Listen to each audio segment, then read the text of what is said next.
Welcome to part 43 of our series, Secrets of Glessner House.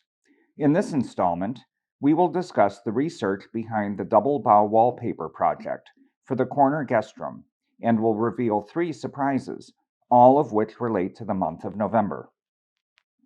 This project resulted in the most accurate recreation of a William Morris wallpaper in the house, using the identical method of production as was used for the original. It was made possible by gifts from several individuals and a generous grant from the Daughters of the American Revolution, of which Frances Glessner was a founding member in Chicago in 1891. When the wallpaper project was first considered in 2010, the plan was not to use double bough at all. This is the earliest photograph of the room taken by George Glessner in 1888. The wallpaper shown is called Sunflower, a design created by William Morris himself in 1879. The other existing photos of the room date to 1923 and show double bough. It was not known at the time when the wallpaper had been changed, and since we generally interpret the earlier period of the house, it was decided that Sunflower would be recreated. The double bough wallpaper had been removed by 1946, when this picture was taken during the occupancy of the house by the Lithographic Technical Foundation. They selected a silver metallic paper that was applied in small squares. By the 1970s, when the space was being used as a conference room, the walls had been covered in a heavy textured vinyl wallpaper, which helped to conceal plaster damage that had occurred over the years. Research was undertaken on the sunflower pattern. As was the case with all wallpapers produced by Morris & Company, the papers were offered in a variety of colorways. The black and white photograph did not answer that question, other than to eliminate the foiled paper version meant to imitate tooled leather. When a house was built at the time, it was not uncommon for the wallpaper to be installed prior to the final moldings. We removed the thin cove molding in the entry area of the bedroom and were successful in finding a narrow strip of the original sunflower wallpaper still in place. This confirmed the blue and white colorway. The wallpaper was carefully steamed so that several fragments could be removed for placement in the archives. The remaining wallpaper was left in place and the cove molding was reinstalled. We started moving forward with investigating the best way to have sunflower reproduced, when an unexpected surprise revealed itself, the first of 3 connected to November. While cataloging George Glessner's 8x10 glass negatives, we found this image of his sister Fanny, posed in the corner guest room and dressed for her debut on November 24, 1897. This was a significant find, as it confirmed that double bough had already been installed in the room by this early date. Checking the Glessner journal, we were able to confirm that the bedrooms were all re-wallpapered in 1892, after the new electrical wiring had been installed, meaning Sunflower was only used for 5 years before being replaced. The project shifted to recreating double bough, which was in place for 44 years.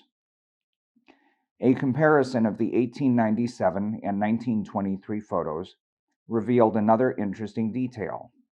The pattern is not oriented the same, meaning that at some time between those 2 dates, the room had been wallpapered again, using double bough for a second time. The red circles show the large chrysanthemums, which in the second hanging had been shifted up about 16 inches. Yet another vital bit of information was soon to reveal itself. On November 5, 2010, we undertook the removal of the vinyl wall covering. The northeast corner of the room had ongoing water infiltration issues, and as the vinyl was pulled away, it was found that the wall was wet. Pulling off the bottom portion of the vinyl, we were amazed to discover this large fragment of double bough still in place. Robert Furhoff, the historic interiors consultant we have used many times over the years, was on site at the time. He noted that since the wallpaper was wet, he should be able to peel it away from the wall before it dried. He quickly set to work to remove as much of the wallpaper as possible. Here we can see the fragments he removed from the wall. The colors are muted due to the presence of dirt and wallpaper paste, and you can even see some areas where there was black mold growing. This was an incredibly important find, as it confirmed the colorway that was used in the room. After the fragments had dried, we attempted to put them together, and were having some difficulty until we realized that both layers of Double Bough had been left in place on this section of the wall. The image at left shows the surviving portion of the wallpaper installed in 1892.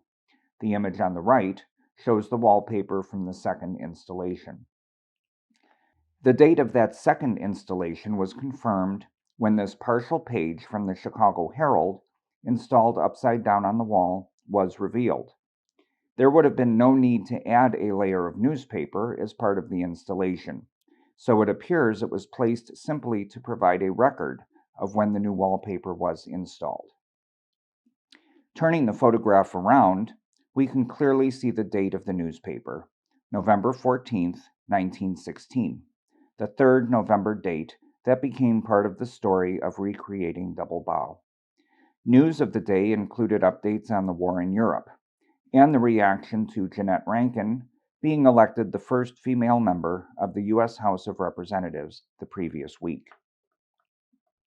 With the necessary information in hand for Double Bough, we contacted Zofani, the parent company of Sanderson, which owns the Morris & Company archives. They sent photos of an original roll of Double Bough, but it was evident this was not the right colorway. We sent detailed photos of the fragments we had removed from the wall.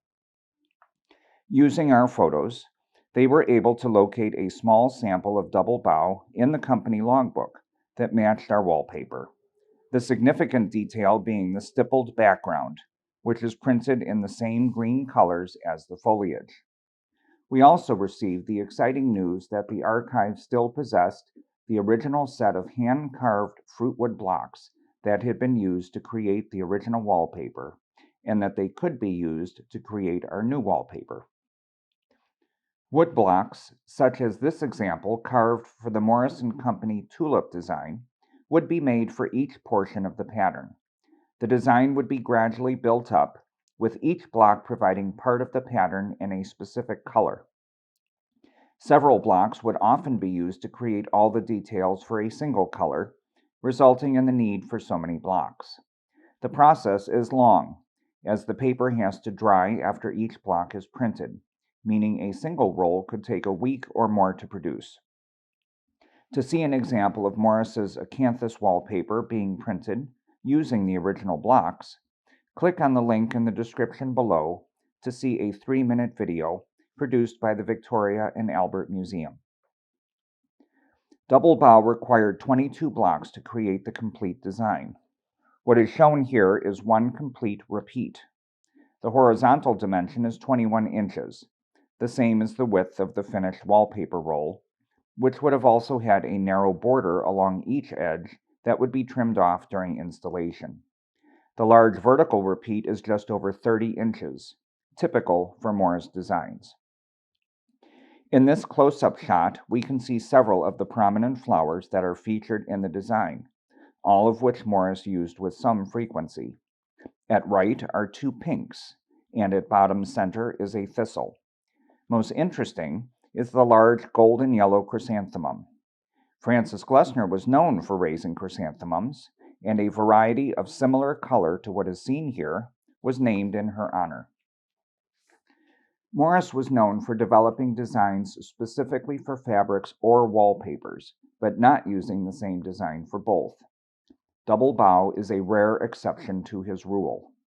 The design started out as Cherwell, named for the River Cherwell, a tributary of the River Thames in Oxfordshire, England. It was developed by Morris's chief designer, John Henry Durrell.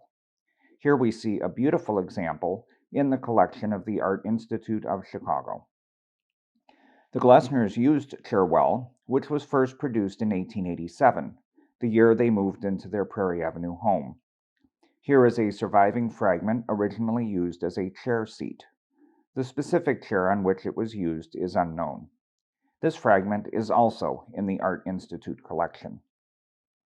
A comparison of Cherwell on the left and Double Bough on the right shows how the pattern was adapted for the wallpaper, which was first produced in 1891, meaning it was a new wallpaper design when the Glessners selected it the next year. The wallpaper features a stippled background, more detailing on the flowers and leaves, and a redesigned chrysanthemum. Most significantly, the vertical repeat pattern was reduced more than 20% from its original 39 inches. Our wallpaper was installed in the corner guest room in June 2015. It required meticulous installation due to the block printing, which meant the surface must be kept completely dry. The placement of the design was matched to what is seen in the 1897 photo of Fanny Glessner. Here we see Jim Yates from Historic Wallpaper Specialties installing a sheet on the west wall. His firm has installed wallpaper across the country, the most significant project being the Lincoln bedroom at the White House. We hope you have enjoyed learning more about the production of the Double Bough wallpaper, its history, and all the research that went into the project to recreate it for the corner guest room. Tune in next time when another secret will be revealed.